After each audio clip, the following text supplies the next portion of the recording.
말씀은 이사야 54장 보겠습니다. 이사야 54장.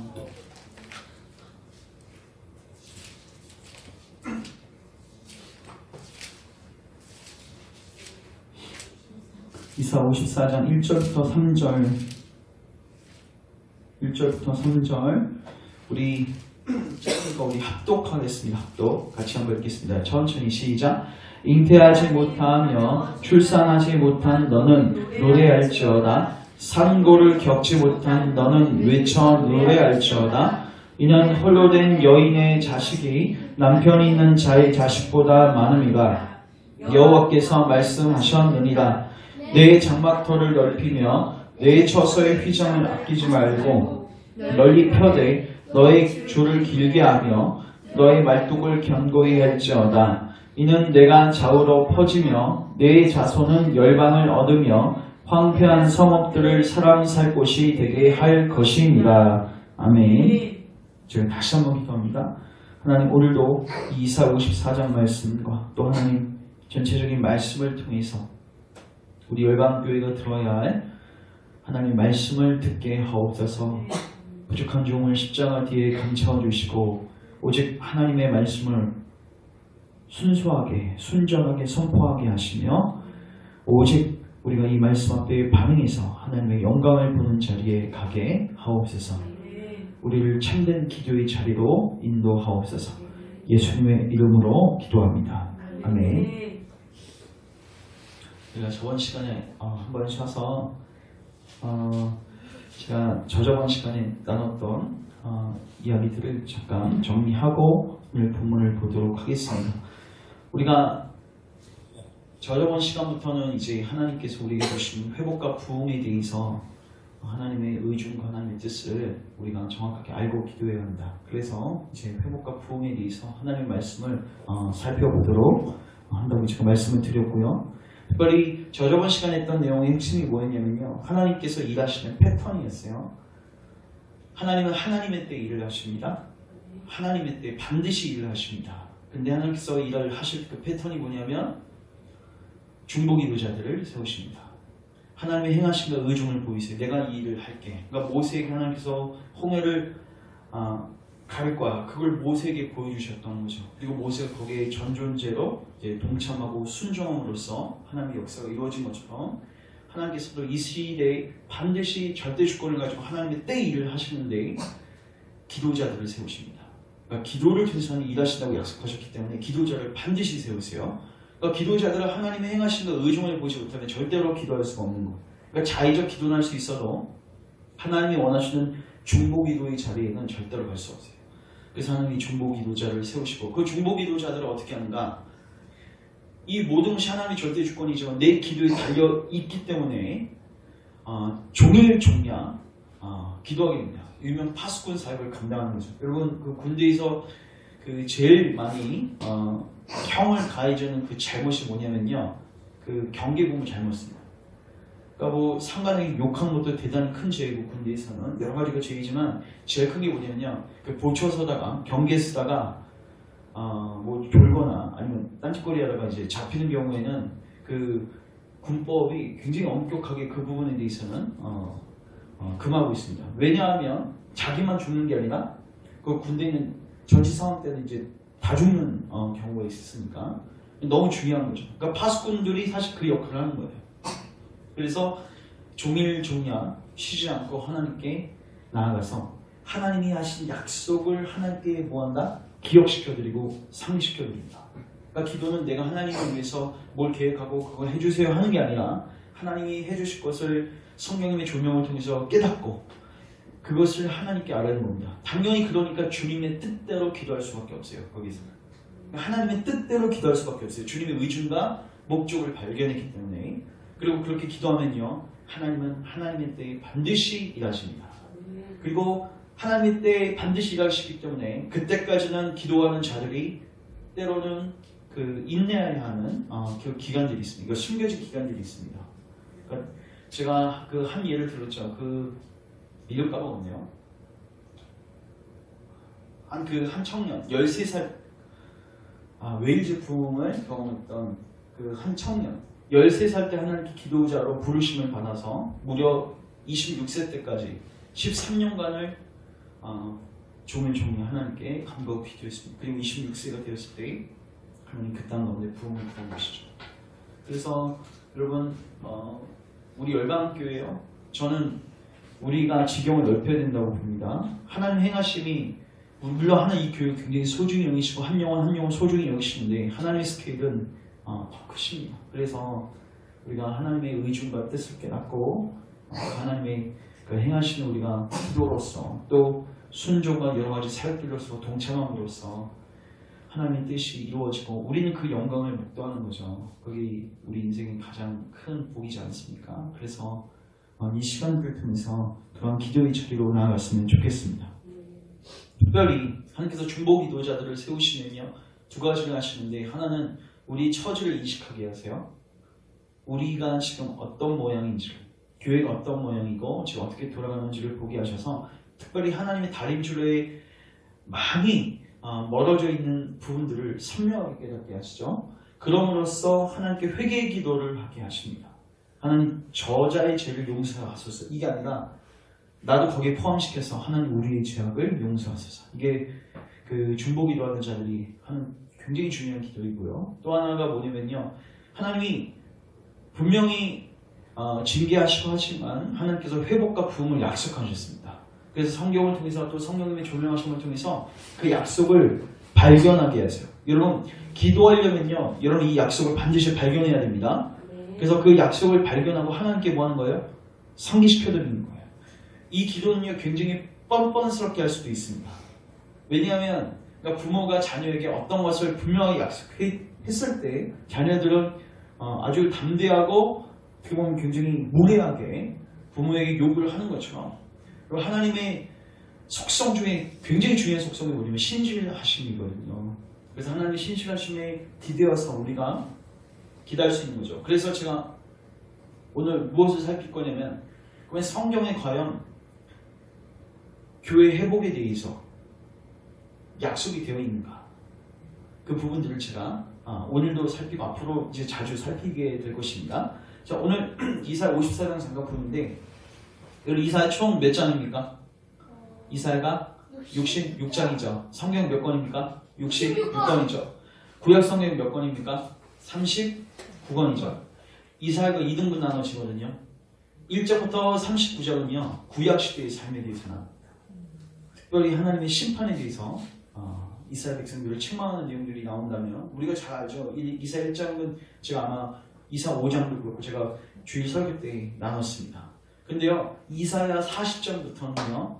그리고 40장부터 66장까지는요. 주제가 뭐냐면 회복이에요. 회복과 부흥이에요. 그리고요. 그러니까 마치 구약 39, 신약 27처럼 이게 이사야도 신기하게 나눠져요. 그 다음에 여러분 신약성경 처음엔 누구로 시작되냐면 새 요한으로 시작되죠. 맞죠? 그리고 뭘로 끝나요? 새 예루살렘과 그 새 땅과 새 예루살렘. 근데 이사야 40장도요. 새 요한으로 시작해서요. 이사야 65장, 66장도 새 하늘, 새 땅을 보내요. 그리고 여러분 이사야를 보면요. 후반부에 종의 노래가 나와요. 그러니까 하나님께서 이 땅 가운데 회복을 주시는데 쓰시는 종이 있거든요. 물론 누가 종이세요? 가장 중요한 종은 예수 그리스도시죠. 그 종에 대한 예언들이 많습니다. 그래서 대표적으로 여러분 이사야 53장 아실 겁니다. 그가 채찍에 맞은 우리가 나음을 입었고 우리가 잘 아는 그 말씀들이 거기도 나오죠. 이 종의 노래가 몇 개가 나와 있냐면 4개가 나와 있어요. 근데 신약 성경을 보시면은 예수 그리스도를 기록한 그 행적이 마태마가 누가 요한 4관점으로 기록되어 있는 거니까 거기서 이제 등장하게 되어 있죠. 그래서 많은 사람들이 이 이사야 하반부를 뭐라고 표현하냐면 제5복음서라고 이야기합니다. 5복음서. 그러니까 물론 신약 성경을 통해서 분명하게 그리스도가 분명하게 드러나지만 그것이 없어도 그러니까 좀 극단적으로 얘기하는 겁니다. 신약 성경이 없어도 이사야 하반부만 잘 보면은 그리스도의 죽으심과 부활과 그 복음의 풍성함을 아주 구약치고는 굉장히 풍성하게 알 수 있는 대목이 이사야 하반부입니다. 특별히 이사야 53장 보면요. 그리스도의 죽으심과 부활에 대해서 분명히 나와 있거든요. 그래서 이사야 하반부를 여러분 보시면은 신약 성경의 대해서 신약 시대에 대해서 하나님께서 어떻게 예언하시고 약속하셨는가. 이사야는 여러분 그 예수님 오시기 전에 한 7, 800년 전의 인물이죠. 그러니까 신약의 교회가 태동되기 전에 7, 800년 전에 하나님께서 어떻게 예언하시고 이거를 어떻게 성취하시는지를 우리가 확인하면서 우리의 믿음을 견고하게 세웠으면 좋겠습니다. 특별히 이제 54장을 보면요. 이제 이 부분을 얘기하기 전에 제가 하나 더 설명하겠습니다. 자, 저를 주목하십시오. 이 하반부를 보면 제일 중요한 단어가 종이라는 단어예요.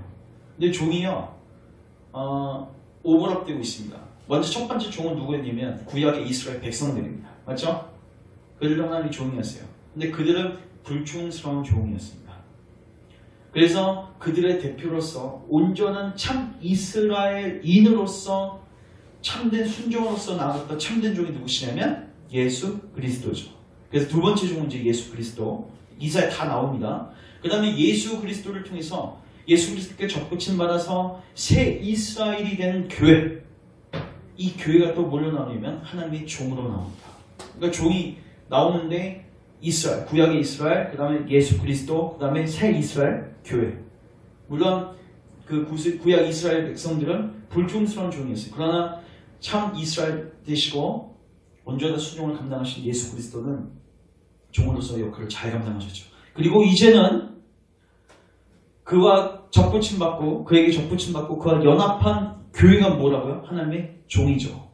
그래서 하나님께서 이 회복과 부흥을 이루실 때 하나님께서 누굴 쓰시는 종들을 쓰시는데 먼저 하나님께서 누굴 쓰시냐면은 그렇죠. 그 종들을 통해서 그 일을 행하시는데 몇 단계에서 이루어지게 되냐면 3단계입니다. 그러니까 이사에 나오는 그 회복과 부흥에 대한 예언은 3단계로 성취가 되는데 자, 먼저 첫 번째 이스라엘 백성들 가운데서 바벨론 포로에서 그 돌아오는 사건을 통해서 첫 번째로 회복과 부흥이 성취가 됩니다. 그 다음 두 번째 진짜 종이신 예수 그리스도의 구속 사건을 통해서 성취가 됩니다.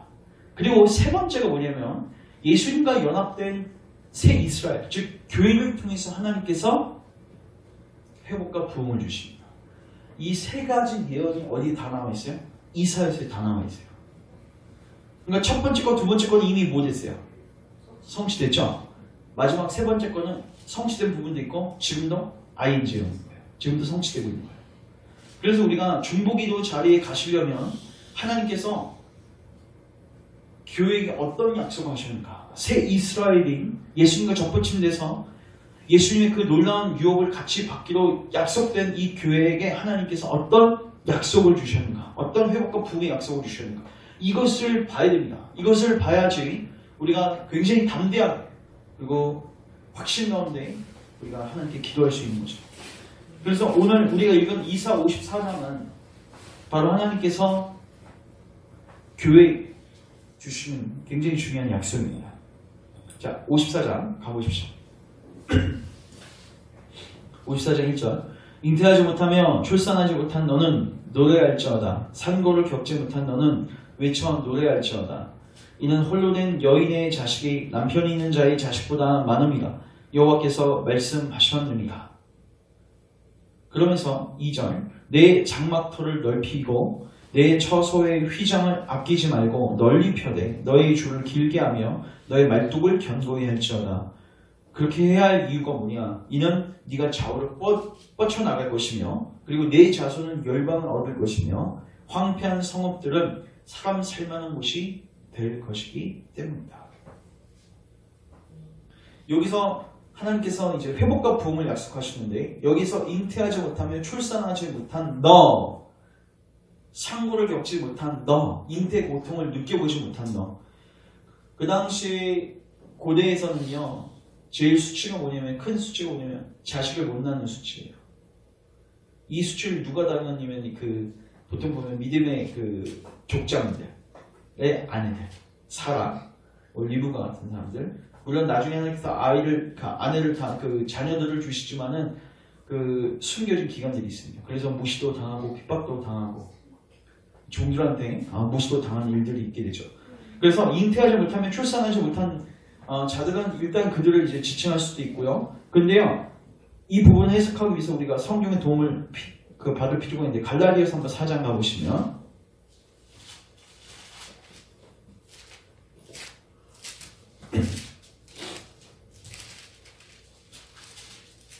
갈라디아서 4장 21절.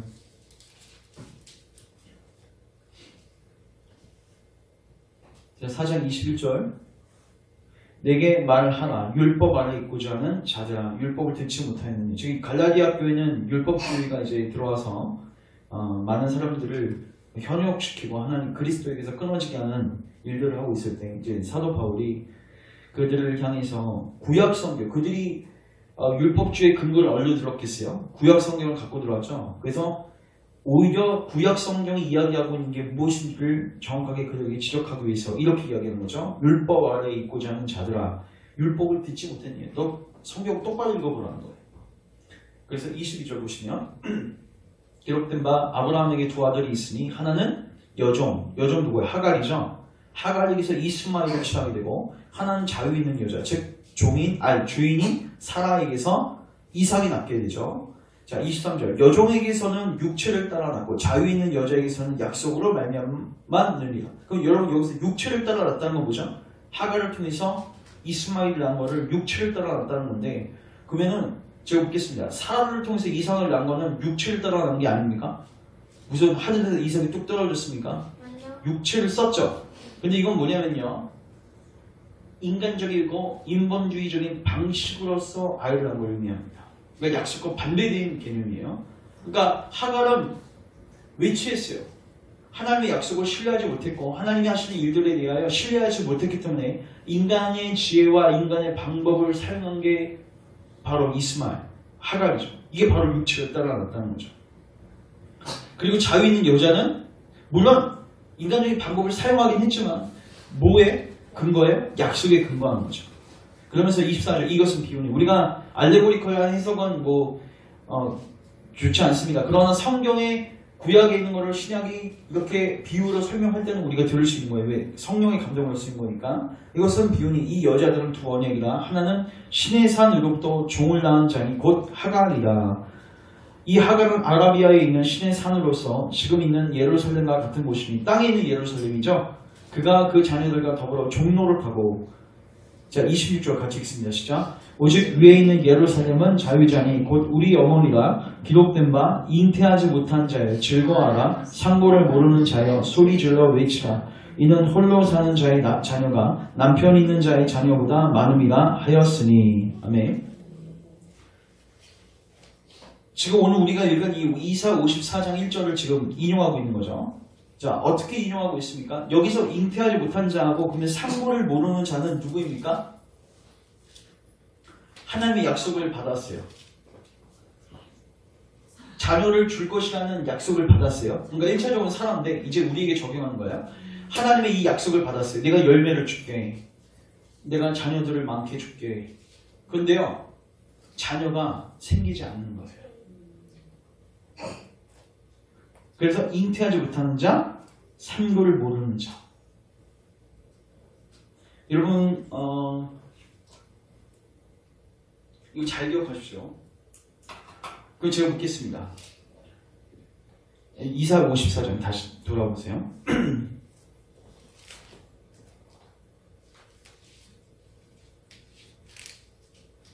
그러면 왜 잉태하지 못하고 출산하지 못한지 아십니까? 1절 잘 보세요. 이유를 한번 찾아보세요. 잉태하지 못하면 출산하지 못한 너는 노래할지어다. 상고를 겪지 못한 너는 외쳐 노래할지어다. 이는 홀로 된 여인의 자식이 남편 있는 자의 자식보다 많으며 여호와께서 말씀하셨느니라. 자, 왜 자녀가 없었을까요? 여기서 보시면 홀로 된 여인이라고 되어 있죠. 지금 누가 없습니까? 남편이 없어요. 그래서 5절 보십시오. 4절. 두려워하지 말라. 내가 수치를 당하지 아니하리라. 놀라지 말라. 내가 부끄러움을 보지 아니하리라. 내가 젊었을 때 수치를 잊겠고 과거의 때의 치욕을 다시 기억함이 없으리니. 그 이유가 뭐냐? 왜 너는 그렇게 수치를 이제 하나님께서 전화위복 시켜주실 것인가? 자, 그 근거가 뭔가? 5절. 이는 너를 지으시니까 내 남편이시라. 그의 이름은 만군의 여호와시며 내 구속자는 이스라엘 거룩한 이시라. 그는 온 땅의 하나님이라 일컬음을 받으실 것이라. 이 말이 뭐죠? 남편 되신 하나님이 뭐 하시겠다는 거예요? 방문하시겠다는 거예요. 잘 기억하십시오. 교회의 회복은 뭐하고 관련이 있냐면 하나님의 임재하고 관련이 있어요. 하나님의 영광의 임재하고 관련이 있어요. 하나님의 영광의 임재, 즉 남편 되신 하나님께서 교회에 돌아오시게 되면 잉태하지 못하는 그들이 어떻게 되냐면 수많은 그 자손들을 뭐 하게 돼요? 잉태하는 축복을 얻게 된다는 거예요. 그러니까 잉태하지 못했던 이유는 뭐예요? 하나님의 인재가 거치고 하나님의 영광의 인재가 거쳤기 때문에. 그 중요한 거는 뭐냐면 하나님 인재하시려면 어떻게 해야 되는가? 남편이 왔을 때 남편과 관계를 맺어서 귀한 열매를 맺게 하려면 어떻게 해야 되는가? 남편이 오기 전까지는 하가를 취해서는 안 됩니다. 이해되세요? 인간적인 방법을 취해서는 안 됩니다. 그러면 그때는 어떻게 되는 거예요? 그때는 이미 다른 남편이 생겨버리는 거예요. 이거 인간주의적이고 인본주의적인 방법이죠. 이거 잘 기억하십시오. 제가 이거 우리 그 기도 방향과 적용을 하겠습니다. 하나님께서 이 땅 가운데 부흥을 주시거든요. 근데 부흥을 주실 때 그 부흥을 주시는 그릇이 필요해요. 근데 그 그릇이 누구냐면요. 오늘 표현대로 하면 잉태하지 못하는 자들이 그릇이에요. 그러니까 하나님 언제 어디에 찾아오시냐면요. 인간적인 방법으로서 그러니까 여러분 기다리다 열매가 맺혀지지 않으면 그때부터 인간은 어떻게 해요? 아브라함 본성이 다 있는 거예요. 인간적인 방법을 취하게 되죠. 그러면은 거기서는 하나님이 주시는 부흥의 역사를 경험할 수가 없는 거예요. 끝까지 기다리는 거예요. 아브라함 몇 년 기다렸습니까? 25년. 여러분 요셉 몇 년 기다렸습니까? 17세에 잡혀왔습니다. 30세 총리가 됐습니다. 13년. 이 숨겨진 기간이 있는 거예요. 이 기간을 참지 못하고 인간적인 방법들로 야 이렇게 했더니 이거 교회 성장 안 되네. 주변 보기 시작하면서 성경에 나오지도 않는 거지 같은 것들을 이제 도입하기 시작해가지고 심리학적으로 아니면 어떤 마케팅 같은 것들을 끌고 들어와가지고 교회를 해봤더니 이제 조금 이제 성장하기 시작하는데 열매가 없는 게 아니거든요. 자식이 나와요. 이스마엘 같은 자식들이. 현상적으로 보니까 야 이 방법이 안 나온다. 근데 부흥은 거기 임하지 않아요. 어디 임해요? 잉태하지 못한 자들에게 임합니다. 그러니까 남편이 오기까지 뭐 하셔야 돼요? 기다려야 돼요. 이게 숨겨진 기간이에요. 그리고 하나님께서 그 숨겨진 기간 동안에 한 명 한 명의 영혼들을 그 교회를 뭐 하시냐면 그 신부죠. 그 신부를 다뤄가십니다. 믿음의 사람들. 아브라함을 보시면 잘 알 거예요. 요셉을 보시면 잘 알 거예요. 그 25년 동안 13년 동안. 그래서 하나님께서 일하시는 패턴이 뭐냐면요. 이 무리들을 세우십니다. 잉태하지 못한 무리. 이 잉태하지 못한 무리는 다른 말로 하면은 하나님께만 소망을 두고 어떤 인간적인 방법도 쓰지 않고 하나님께만 소망을 두고 하나님의 얼굴을 구하고 하나님께 온 충정을 다 바치는 자예요. 여러분 그 예수님 공생의 사역 몇 년 하셨죠? 3년 하셨죠? 십자가 사역은 며칠 만에 이루셨죠? 3일 만에 이루셨죠. 여러분 예수님이 물론 십자가 사역에서 모든 것을 다 이루신 거 맞는데 왜 3년 동안 제자들을 영육하셨을까? 제자들을요 다 끌고 다니셨어요. 그리고 말씀을 증거하는 현장이나 기적을 행하는 현장에 그들을 계속 데리고 가시고 그들에게 항상 뭘 가르치셨냐면 제자도를 가르치셨죠. 제가 묻겠습니다. 여러분 그때 3년 동안 예수님 교육한 게 효과가 있었어요? 없었어요? 다 도망가죠? 그래서 어떤 사람이 이렇게 얘기할 수 있어요. 야 봐봐 교육 아무리 해봤자 성령을 받아야지. 오순절은 성령이 이랬더니 그들이 그렇게 완전히 뒤집어지지 않는다. 3년 의미가 없는 겁니까? 아니죠. 여러분 성령님이 오셔서 뭐 하셨어요? 예수님 함께 계셨을 때 그들이 들었던 메시지를 기억나게 하신 거예요. 이해되세요? 3년 기간이 무임했던 게 아니라고요. 맨 땅에 그냥 성령님 딱 부어주셔서 그 놀라운 그 초대교회 그 태동이 일어난 게 아니라 예수님께서 3년 동안 뭐 하신 거예요? 이 잉태하지 못하는 무리들을 양육하시는 거예요. 이들을 세우시는 거예요. 그러니까 부흥과 회복과 부흥이 임하기 위해서 그릇을 준비하고 계셨던 거예요. 하나님만 사랑하고 하나님만 경외하고 어떤 인간적인 방법도 쓰지 않는 발의 무리들, 침노하는 무리들, 하나님께 수목하는 무리들을 뭐 하신 거예요? 세우신 거예요. 물론 교육시켰지만 성령님 없으시면은 그들이 이제 온전한 순종의 자리로 갈 수 없죠. 그건 성령님 부어주시죠. 성령님 뭘 가르치시겠어요? 3년 동안 그들이 받았던 그 내용들을 실제가 되게 하시는 거죠. 그래서 초대교회가 태동되는 거죠. 그래서 여러분, 인간적인 오늘날 사역자들의 관점에서 보면요, 예수님 사역 실패한 거 아십니까? 여러분, 예수님 3년 동안 그렇게 공생, 여러분, 예수님이 하신 걸 보세요. 죽은 자를 살리시고요. 5병 이후의 기적, 7병 이후의 기적. 병 고치는 건요, 막 비일비재했어요. 얼마나 유명하셨으면 사람들이 예수님이 어디 가신지를 미리 경로를 다 파악해가지고 뭐 강이든 들이든 뭐 예수님 최대한 그들을 뭐 하려고요? 피하려고 하고 그들과 만나지 않으려고 하는데 이미 예수님 가 계신 그들이 먼저 와 있는 거예요. 그럴 정도로 유명했다. 근데 예수님 사역하시는 거 보면요, 계속 뭐 하시는 거예요? 마치 그 기도원 300용사 마치 하나님께서 계속 빼시는 것처럼 계속 빼세요. 빼시고 우리 같은 들어와. 그래서 큰 무리. 오늘날로 쳤으면 오늘날로 가치관으로 예수님 같은 기적이 나타났으면 제가 봤을 때 이 시대에 가장 큰 교회를 이룰 수 있을 만큼 큰 능력의 중이셨습니다. 근데요, 예수님 12제자에만 포커스를 맞추셨고요. 예수님 죽으신 다음에 부활하시고 승천하신 다음에 몇 명만 남아요? 120명만 남아요. 오늘날 사역의 관점에서 봤을 때 예수님이 실패했다고요. 예수님이 실패했다는 겁니까? 아니죠. 하나님 눈을 보셔야 돼요. 하나님은 그러니까 예수님 어디에 포커스가 있는 거예요? 은퇴하지 못하는 무리들. 그러나 하나님께 소망 두고 인간적인 방법을 취하지 않고 하나님께만 소망을 두는 그 순결한 무리들을 뭐 하신 거예요? 준비시키신 거예요. 우리가 연약함도 있죠. 그건 하나님께서 예수님께서 그들을 준비시켜 오셨던 것입니다. 그리고 그들에게 성령이 부어지자 그 120명이요 복음을 증거하기 시작하는데요. 예수님의 그 미랄이 땅에 딱 썩어지니까 30년 만에 로마 전역에 10만 명 이상이 되는 회심자들이 생기고 그 복음이 한 세대 만에 그냥 로마 스페인까지 전역까지 이게 퍼지는 거.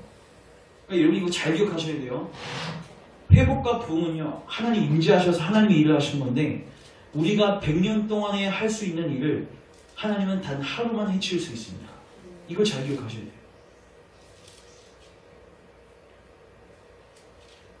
그러니까 우리가 하나님의 능력을 신뢰하지 못하고 기다리지 못하는 이렇게 된 거예요. 인간적이고. 그러니까 기껏해야 열매 맺는 게 한두 명. 우리가 한두 명이 중요하지 않다는 게 아니라 그러니까 인간 스케일의 일밖에 할 수 없다는 거예요. 그렇게 되면.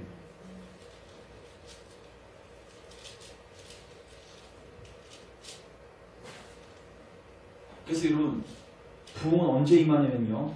하나님께서 이 땅 가운데 또 우리 교회 가운데 또 지금 조국 교회 가운데 하나님께서 회복과 부흥을 주시려고 하는데 우리가 이 부흥을 누리고 경험하기 위해서는 이 무리들이 세워져야 됩니다. 뭐예요? 인간적인 방법을 잘 내려놓고 하나님 얼굴 구하고 하나님 방법에 순목하는 제자. 그래서 여러분 예수님이요 마태복음 13장 하나님 나라 비유를 보시면요 거짓 여기 다 맞아떨어져요. 그러니까 예수님께서 그 사람들이 오실 때마다 이거 하나만 찾겠습니다. 마태복음 13장 가보시면 비유를 다 볼 수는 없고 하나님 나라가 어떠하다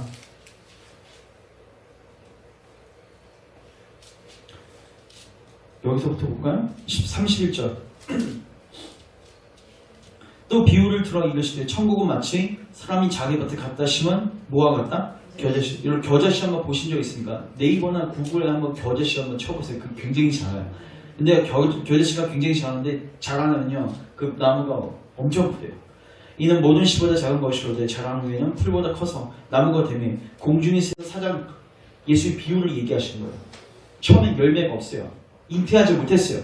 근데 남편이 딱 임하니까 어떻게 돼요? 우와우 쫙쫙 자라는 거예요. 그럴 수밖에 없는 게 왜 작게 시작할 수밖에 없냐면 겨자씨가 될 수밖에 없냐면요 예수님 오시면요 그 메시지가 항상 어때요? 그들의 중심을 드러내고 그들의 죄를 드러내고 그들에게 제자도를 요구하는 거예요. 대가적으로 요구하는 거죠. 그러니까 어떻게 돼요? 많은 사람들이 떠나요. 그래서 다수가 될 수 없었다고요. 듣기 좋은 소리하고 평강하다 외쳤을 때 예수님 10만 명 아니 몇백만 명 아니 전 세계를 아우르는 큰 공동체를 만드셨을 것입니다. 그런데 예수님은 복음을 숨기지 않으셨어요. 그랬더니 어떻게 해요? 교제시같이 시작되는 거예요. 근데 중요한 거는 그 무리 속에 누가 임하세요? 남편이신 하나님이 임하셔서 주님의 일을 하신다고요. 그러면요 열매를 하나님의 때에 반드시 맺게 됩니다. 물론 숨겨진 기간이 있어요. 25년이나 13년이나 숨겨진 기간이 있지만 그 기간을 잘 참으셔야 돼요. 기도로서 순종함으로써.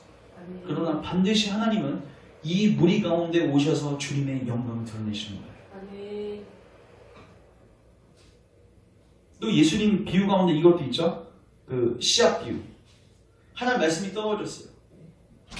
길가는 누굽니까? 길가? 종교 그 당시 유대인들을 포함한 종교 지도자. 그러니까 하나님의 말씀을 떨어지자마자 뭐하냐? 대적했던 자. 바울이 복음 증거할 때마다 유대인들이 쫓아다니면서 얼마나 할 일이 없으면 그 당시 뭐 교통이 좋았던 것도 아니고 그 먼 길을 쫓아다니면서 대적했던 사람들이 그들이에요. 그건 길가입니다. 근데요, 여러분 거기서 돌짝밭하고요, 가시밭은요, 그 말씀이 떨어졌을 때요, 핍박하지 않습니다. 기쁨으로 받습니다. 근데요, 돌짝밭은 언제? 환란이 찾아올 때 버립니다. 가시밭은요, 재물의 유혹과 세상의 염려로서 버리게 됩니다. 부자 청년이 대표적으로 그럴 거예요. 그러니까 예수님이 이 부분에 있어서 타협을 안 하셨어요. 너 나 따라하려고 해? 너 비용 계산해. 야, 우리가 세상사적으로도 전쟁을 하려면 이길 수 있는지 아니 내가 질지를 계산. 저는 이제 중고등학교 때 이제 아직도 기억나는데 저보다 등치가 큰 애들한테는 제가 싸우면 돼야 안 돼요. 안 돼. 내가 쟤는 절대 못 이깁니다. 그럼 어떻게 하는 거예요? 그냥 굽신거리고 들어가는 거예요. 그게 현명한 거죠. 근데 딱 보니까 쟤는 내가 힘으로 제압할 수 있겠다. 그러면 싸워 볼 수 있는 거예요. 이 비용에 대해서 네가 뭐 하는 거야? 계산해보라는 거예요.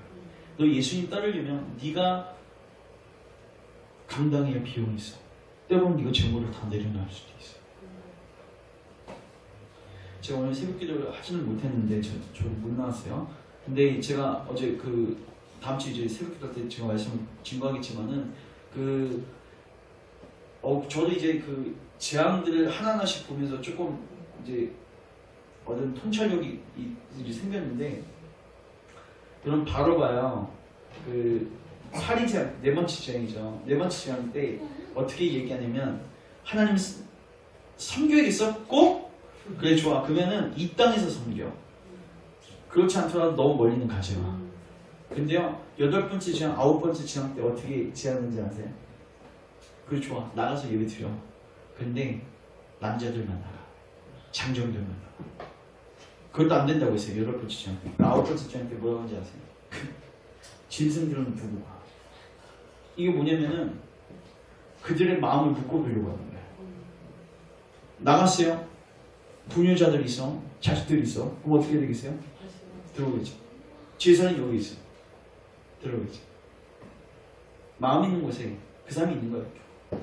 그러니까 하나님 우리에게 떠나라고 하는 자리는 하나도 남김없이 떠나는 거예요. 이게 제자도예요. 그러니까 성경에 보면 예수님이 그러시죠. 하나님과 재물을 겸하여 섬길 수 없고, 너희가 나를 따르려거든 자기를 부인하고 너희들의 가족들과 친족들과 이 사람들을 뭐하기까지 해야 돼? 미워하기까지 해야 돼. 이건 미워하는 게 아니라 하나님의 사랑함이 너무 커서 비교해봤을 때 사람을 미워하는 것처럼 보일 정도로. 그러니까 주님께서 요구하시는 제자도가 이런 거예요. 그러니 당연히 겨자씨밖에 남을 수가 없는 거예요. 소수가 될 수밖에 없는 거예요. 근데 잘 기억하세요. 하나님께서는 이들을 준비시켜 나가십니다. 그리고 숨겨진 기간 동안에는 별로 확장되는 것 같아 보이지도 않고요. 열매도 별로 없는 것 같고요. 상고 소리도 안 들려요. 그런데요, 그 무리들이 세워지고 그 120명 문도들이 세워졌을 때 이제 하나님의 때가 되면 어떻게 해요? 거기에 성령님을 부어주셔서 하나님 스케일을 감당하십니다. 그리고 사도행전을 보면요, 이제 차원이 달라요. 그 우리에게 이런 두 가지 갈림길이 있는 겁니다. 너 기다리지 못하고 그냥 네 인간적인 지혜와 인간적인 방법으로 그냥 조금 열매 보다가 너 이 생을 마감하려. 아니면 좀 힘들더라도 하나님 신뢰하고 기다려. 인간적인 방법 쓰지 말고 기다려. 하나님 신뢰. 그리고 사도행전에서 봤던 그 기적의 현장을 남편이 찾아와서 얻게 된 그 수많은 열매들을 너 보고 있습니다. 우리에게 지금 요구하시는 거예요. 그럼 우리가 준비할 건 뭡니까, 여러분? 잉태하지 못한 채로 남아있는 거예요. 그냥. 하나님 신뢰하고 하나님 약속 붙들고 그 중보기도자들의 굉장히 중요한 자세인 것입니다. 말씀을 정리하겠습니다. 우리 열방교회가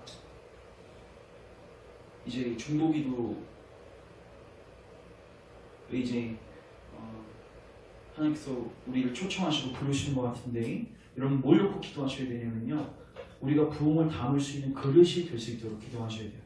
여러분 우리 준비 안 돼 있잖아요. 대가집을 할 용의가 없잖아요. 제자도가 돼 있지 않잖아요. 그 부흥 와도요 다 흘려보냅니다. 담을 수가 없어요. 한 사람 한 사람이 하나님 말씀 앞에 전적으로 순종하고 순복할 수 있는 자리에 갈 수 있도록 우리가 양육받고 훈련받고 이 부분이 분명하게 돼 있어야 됩니다. 더딜 수 있거든요. 야, 우리 교회 지금 2년 됐는데 이거 뭐 아무도 일어나지 않아? 여러분 하나님, 제가 아까 말씀드렸지만 우리가 100년 할 거 하나님 하루만 할 수 있다고요. 그러니까 조급함 가질 필요는 없어요. 근데 뭐는 하셔야 돼요? 준비는 되셔야 된다. 왜 하나님 이 바른 무리, 이 침노한 무리, 이 제자도를 갖고 있는 무리들을 통해서 하나님 일하시기 때문에. 그래서 우리 교회가 또 여러분들이 이런 무리들로 준비될 수 있도록 기도하십시오. 그래서 하나님 우리 가운데 오셔서 인간적인, 인본주의적인 방법들을 붙잡고 있는 우리 죄를 다 드러내시고 남편을 기다리는 죄 백성이 되게 하옵소서. 하갈 취했던 그 무리 속에서는 남편을 기다리지 않습니다. 간절함이 없습니다. 왜? 자식 잘 갖고 살고 있으니까. 그런데요, 하나님만 바라보고 인간적인 방법을 내려놓고 아무 열매 없이 가고 있는 사람들은요, 하나님의 임재를 간절히 사모하죠. 그리고 그 자들이 중보기 도자들입니다. 그리고 그 기도를 통해서 하나님이 우리 가운데 부흥을 주십니다. 그래서 분명히 기억하십시오. 이사야 54장에 예언되어 있습니다. 약속되어 있다고요. 하나님이 잉태하지 못한 자들에게 삶의 고통을 주실 것을 약속하셨어요. 오히려 남편이 있는 그들보다 더 많은 자손들을 주실 것을 약속하셨어요. 그 지경이 열방까지 뻗쳐나갈 것을 약속하셨어요. 그 약속을 붙들고 우리는 하나님께 뭐 하는 거예요? 나아가서 하나님께 상기시켜드리는 거예요. 우리가 그렇게 기도하며 나아갈 때 하나님께서 우리를 숨겨진 기간이 지난 이후에는 하나님께서 반드시 그분의 뜻을 이루실 것입니다. 우리가 그 말씀 붙들고 오늘도 또 앞으로도 계속해서 기도했으면 좋겠습니다. 제가 기도하겠습니다. 사랑의 주님, 우리를 하나님 말씀 앞에 겸손히 무릎 꿇고 듣는 발의 무리가 되게 하시고, 하나님 나라를 위해서 우리 전 존재를 다해서 동참하고 순종하는 침노하는 무리들이 되게 하옵소서. 하나님, 우리가 그 어떤 인간적이고 인본주의적인 방법 사용하지 않도록 우리를 인도하옵소서. 정말 남편을 기다리게 하시고 사모하게 하시고, 비록 숨겨진 기간 동안에 힘들고 어렵고 낭만스러울 때도 있지만 하나님 바라보면서 이 인내 기간을 잘 걸어가게 하시고, 그 가운데서 하나님의 열매를 보게 하옵소서. 주님의 영광을 보게 하옵소서. 우리 열방교회가 그 영광을 보기 원합니다. 우리를 그 부흥에 담는 아름다운 그릇들로 준비되게 축복하옵소서. 예수님의 이름으로 기도합니다.